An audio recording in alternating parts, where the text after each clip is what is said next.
9.5 times out of 10 they will pay. Okay.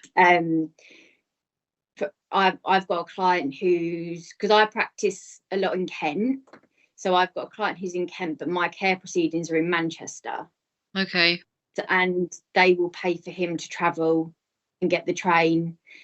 If we've got a multi-day hearing, sometimes they'll pay for him to get a hotel. Is this your client, your dad who's in care proceedings at the moment? That is your client? Yeah, yeah. Right. So that's what they've done, for example. So it's not unheard of. Sometimes it does just need a little bit of a push. Okay. But in terms of financial contributions for you, Yeah.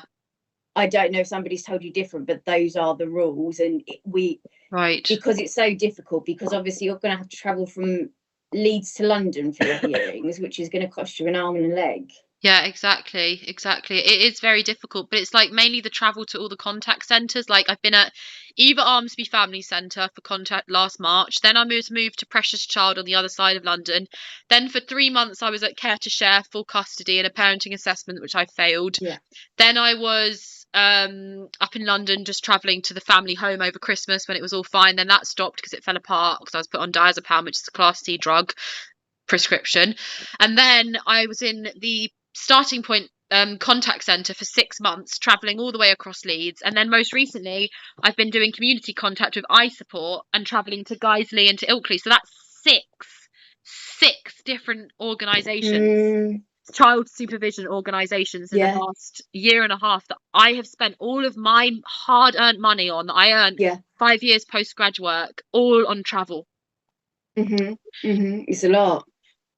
It's so much. It's a lot of money. It really, really is, and I didn't, I know it's kind of silly saying at this stage in proceedings, but, I didn't ask for this. I did not plan for this. I planned for, to get back into work as office manager 6 months after giving birth, to do part-time agency work at the weekends when he was with his grandparents, and to keep my career going. And after 6 months maternity leave, get back into work, as a lot of new mums do, part-time work, working from home, remote kind of work.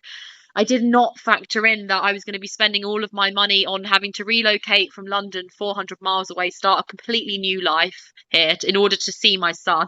That's the most upsetting part of this, is the fact that in December of last year, I was living in Waltham Forest with my son in that parenting assessment centre, thinking I'm going to pass this. I'm now living in the same borough as his grandmother, who has weekly contact